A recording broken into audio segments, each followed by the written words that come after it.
This episode, Finding Hidden Leaks. In this episode, the Handyman Pros share some tips and tricks on how to identify the sources of leaks in your home. Slow leaks can cause a huge amount of damage, but you can't fix the problem if you don't know exactly where the leak is coming from. Welcome to the Handyman Pros radio show. Home improvement and maintenance tips from the pros. Thanks for listening to another edition of the Handyman Pros radio show, where our goal is to help save you time, money, and aggravation on your home maintenance and repair. This edition's entitled Finding Hidden Leaks. To help me explain, I'm here with my ever-cheerful co-host, Nobody John. Johnny, tell me a story about this week. Sir. Tell me a story about this week, Johnny. What's been going on? Yes, sir. Well, here we are. We're going to be talking about this, finding hidden leaks, and this is one of the things that's always been an issue. So this week, matter of fact, I was working on a toilet, and it was a leaking toilet out the bottom of the toilet where the inlet line is, the supply line that goes in, and very, very slowly it's leaking, in my neighbor's place, and it was starting to make quite the mess, and thank God it wasn't going through the ceiling or anything yet. But they noticed it, in the bathroom floor. Well, I come to look at it, turn off the water, that whole thing. But I come to look at it, and what was it? It was that the nut that you turn to tighten the supply line onto the bottom of the filler that was actually cracked. It was a hairline crack on this plastic part that, even if you tighten it more, it's going to get worse, that kind of thing. Oh, yeah. So, it was one of these really slow leaks. And if they hadn't just noticed that one of the carpets in the bathroom was wet, they wouldn't have known it happened. Which is tough to do because the carpets in a bathroom get wet from getting out of the shower and stuff, right? I mean, it's kind of it's one of those little things, yeah. Exactly. And, hey, thank goodness they weren't gone for the weekend. Oh, yes. So these are the kind of things that, we want to talk about here today, right? Oh, absolutely, yeah. And so, folks, the genesis, I'm going to just kind of tell my story on this. So I actually got a call from one of my customers, and he had a floor that was buckling a little bit in his bedroom, of all places. And he lived in a ranch-style home, so it's all one level, right? He had this floor buckling on his thing, and he thought initially that it was a crack in his foundation. And why he thought that is there actually is a crack in his foundation that goes out to the outside. You can see it from the outside of the home. And it was basically right in line with where his floor was buckling. And when I say his floor, he had LVP, and the floor was actually buckled up. There was a little crest, and that's the luxury vinyl plank, just to clarify. Right. Yep. So there was a little raised section in that. So he wanted me to come in and take that out, and he was absolutely sure. He was absolutely sure that the foundation had moved, that there was movement. Yeah. And so I go in and I take up all the LVP, and I start taking up the subfloor, which was 1/2-inch OSB, and I take up the subfloor, and sure enough, there's the crack right up underneath his floor. But I'm like, this crack is not moving. This is smooth. So we take up the rest, because I had to take up all the LVP, because, folks, if you don't know, it's all interlocked, so you have to basically take up the whole room to get at things. So I took up the whole room of the LVP, and then I take that up, and I look, and over next to there's a wall as you walk into the room on the right-hand side of the wall. Over on the right-hand side of the wall, I noticed that the OSB is wet. It's damp. Like you can see, it's discolored, right, John? It's actually discolored. Yeah. So I take those pieces up. Of course, it breaks into a million pieces because it's been wet for some period of time, quite a long time, actually. And anyway, long story short, he had a leak in his shower, which was in the room next door to the bedroom, and the water was coming through, getting into the OSB. The OSB had expanded into all the way through the sheet of OSB, and it pushed up on a joint on the OSB. That caused the buckling in his floor. Yeah. And this was a good 10 feet away from the wall. So the room was big enough, it was 10 feet away. The reason that this is important when we talked about this is finding hidden leaks, right? One of the things I want to tell people is leaks, the symptom of the leak doesn't necessarily manifest itself right where the leak is. Right? That's kind of the point of this story. And so anyway, we ended up doing grout work, and we found out that he had a leak, or actually they hadn't grouted, his tile installer had not grouted the curb of his shower properly. They actually had forgotten to grout the underside of the lip and the inside edge of the shower. It was an easy mistake to make because you couldn't see it. You just couldn't see it. So it was the tile guy did a great job in general. I mean, the tile was really well laid, but he missed this. And the thing was that this customer had this tile job done probably 3 years earlier, but it took 3 years for the water to become a problem. This is when we say these little leaks. And long story short, we fixed it up. We tested it. We did some testing on it to confirm that that's what it was. We basically blocked the drain and filled the shower pan up full of water. And lo and behold, no water came through because when we took the OSB up, we left it out, and there was a big wet stain in the concrete. You could see where the water was coming from. And so anyway, that's part of this. But yeah, I guess I'm already starting into this topic of how do you find these hidden leaks, and this is just one. I mean, this process took us almost a month before we could confirm definitely where that leak was coming from. It was about 4 weeks, and we cut a hole in his drywall to check the plumbing on his shower because we were on the back side of the shower wall. So we cut out a 2x4 section of his thing to check for plumbing leaks, right? Because plumbing is usually where these kinds of leaks happen, right? And anyway, found out it wasn't the plumbing. All the plumbing was dry. All the supply side plumbing, I should say. So all the valves going into his valves on the backside, everything was dry. I mean, it was quite obvious once you took the drywall down. That sent us to the shower pan. And even the shower pan was fine. We're like, well, where's it coming from? And by a fluke, his tile guy happened to look back and up and under. And he goes, oh, there it is. He's like, I didn't even see it. It took him it took him 2 looks to figure it out. That's the sneaky little devil. I want to tell you, sneaky little devil. So long story short, and he did not use that shower for almost a month. He had another shower in his house, so it wasn't a big deal. For him to do that, but not always a simple find, right, Johnny? Finding these hidden leaks, right? You've got some stories, I know. Well, especially in this case, this is on a slab, I take it. On a slab, yep. Yeah, sure enough. Yeah. So, once that OSB gets wet, that's not going to dry out anytime soon, and it's all sandwiched in there. Yep. So that's quite a mess. So. Yeah, and and a little bit over time, and that'll always be a suck in water like a sponge. Like a sponge. So, yeah, I've had little leaks here and there that it'll drive you nuts. It'll actually, talk about aggravation, and you just don't know where it's coming from. I had a glass, in my shower. I had a glass window in there that the frame was leaking.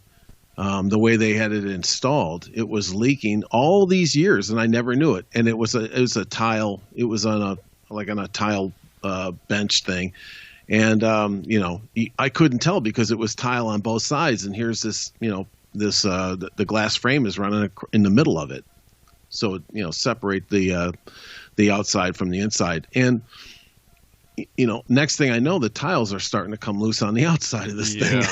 Ooh, not so good, huh? Yeah. So I had to rip that out, and lo and behold, the 2x4 structure that they had built underneath there was starting to rot away, and off to the races. So off to the races. That's the kind of thing. It's the kind of thing that you don't know.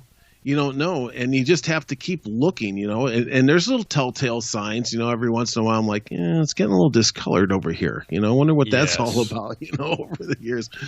So, let's talk about that, Johnny. What are some of the symptoms of a leak? So in general, like we've just described 2 of them, but we both described one of the same thing. discoloration, right? If you see things becoming discolored, and it can be very, very slight, it's a good sign that you have one of these insidious slow leaks, right? I mean, that's a symptom. Right, and and once again, it's good that if folks, if you're seeing any of this, you need to start to your antennas need to go up real quick, because a little bit of this discoloration starts to turn into different types of coloration, and then it turns into different stuff like mold and mold, mildew, wood and rot. It can get very expensive.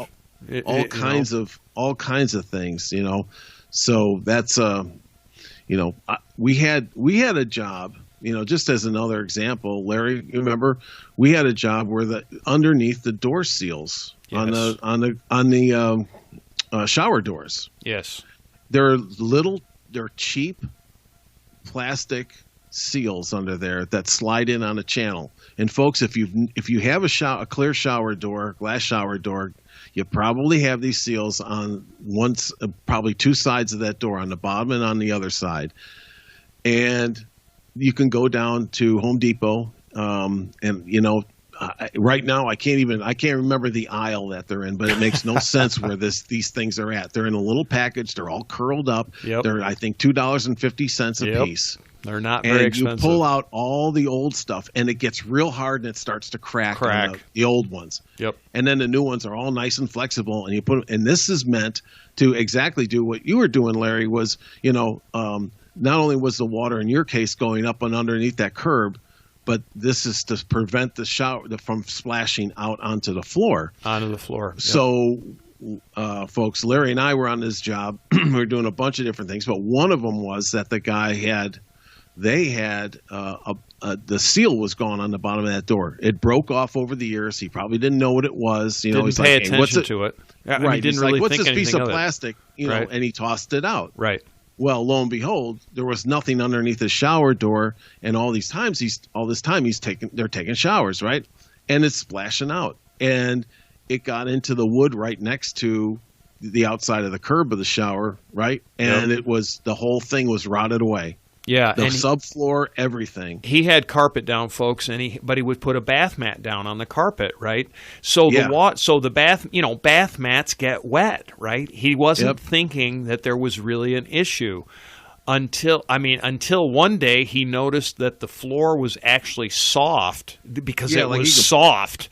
It was moving. Right when we got there, to put your foot through it. Yeah, when we got there, we replaced. I can't remember, Johnny. Wasn't it like it was more than a foot of the it was subfloor something like that we replaced, and it was fairly long. It was probably, I think we replaced at least a 1 foot by 4 foot piece of section on that. It was something like, it was big. It was big. I thought it was big for what it was. Right? It's like, wow, and it snuck. It was a sneak up on him. It snuck up on him. You know? And as we look down in there, there's all this, electrical wiring in between the floors, right? Because we had the subfloor up.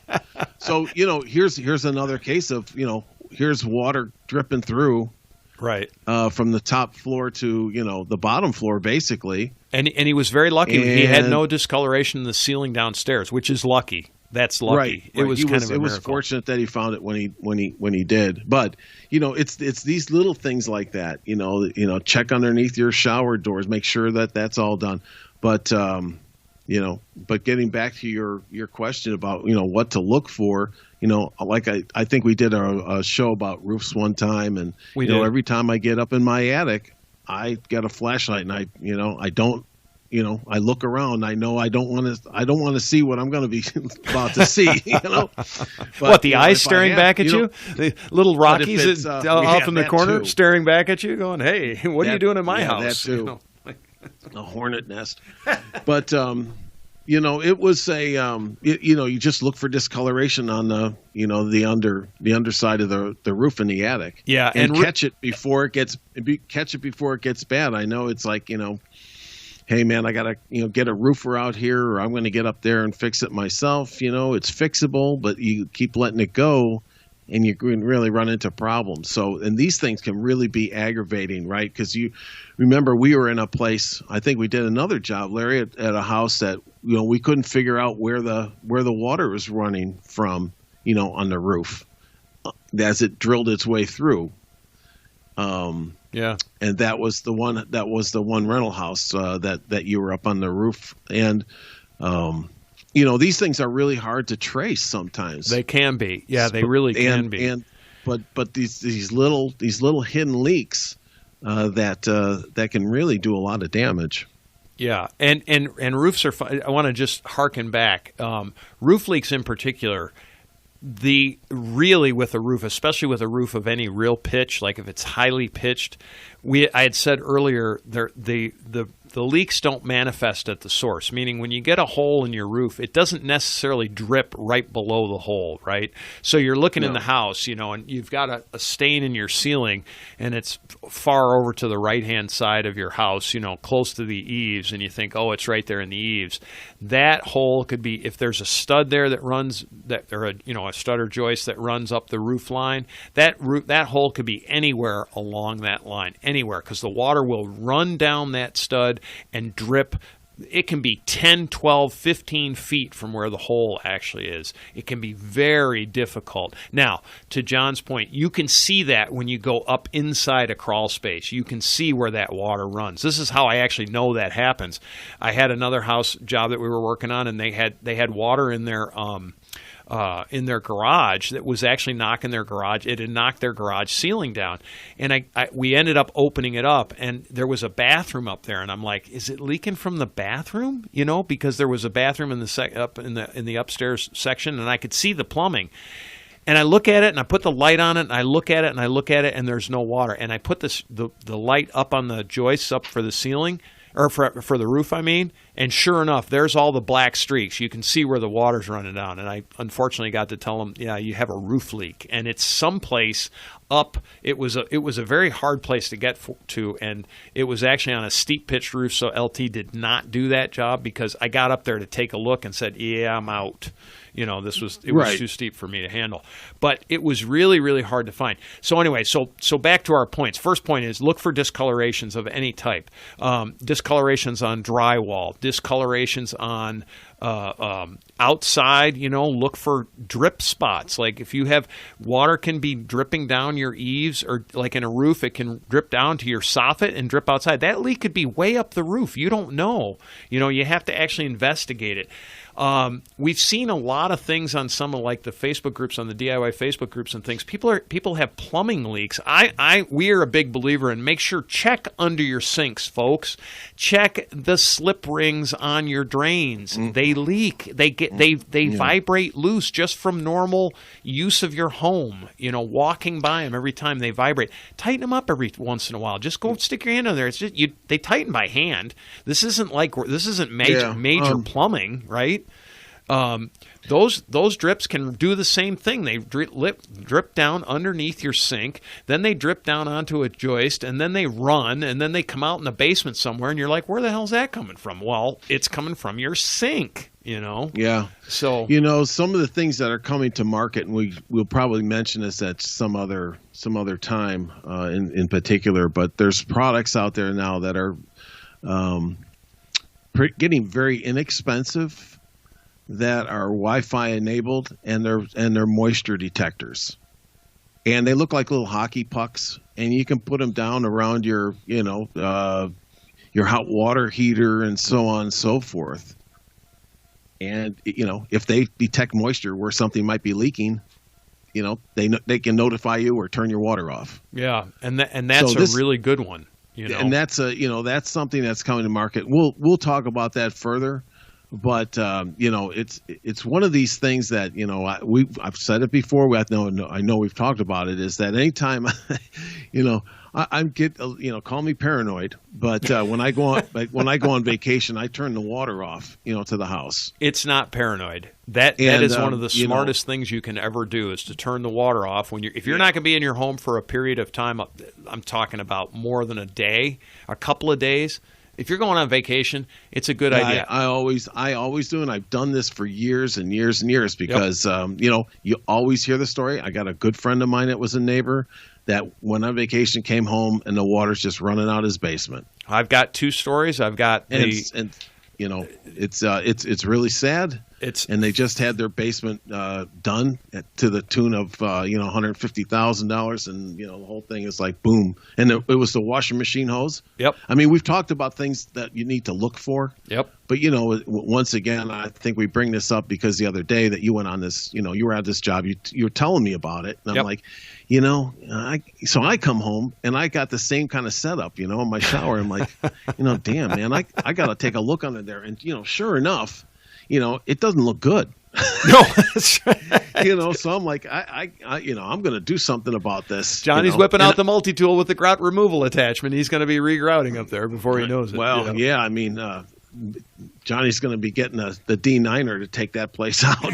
That's like, but it's like, man, that's a great place to look for any leaks sneaking up in there. So up under your curves, I've had my share of these things, and they're not fun. And if you ever get for the handyman out there, if you ever get a customer that has something that's going on, and even you, if you're out there doing something else for them, look around to see if you can help them out, with these kind of things, Yeah, because they don't. A lot of people, folks, for those of us who do this stuff every day, meaning the handymen that are listening in the audience, we go out and we see things that the homeowners don't see, or we see things that I would say are more like critical, more like you've got a real problem here. Kind of thing. And they go, well, what do you mean? I don't think it's that big a deal. And you start laying out that, like, wood rot's one of them. But even in this case, like my case, this came from the shower. And the funny thing was, John, I've got to finish up. I need to sort of finish the rest of the story. So the original tile installer did a really wonderful job. The curb itself was not rotten. So he had actually wrapped the liner of the shower base up and over the curb, so that water that was getting up in where that grout was running down I don't know where it ran it. I couldn't figure that out because I didn't need to take all his tile up and things like that because it was all still well attached. Everything was really well attached, except the whole top under the curb had no grout in it. But the water had to have been running down the top of that liner and somehow seeping in under the wall, which can happen just because of the way that job is done. But I mean, it was like, I can't say the tile guy did a bad job. He just missed it. It was easy to miss because of the location.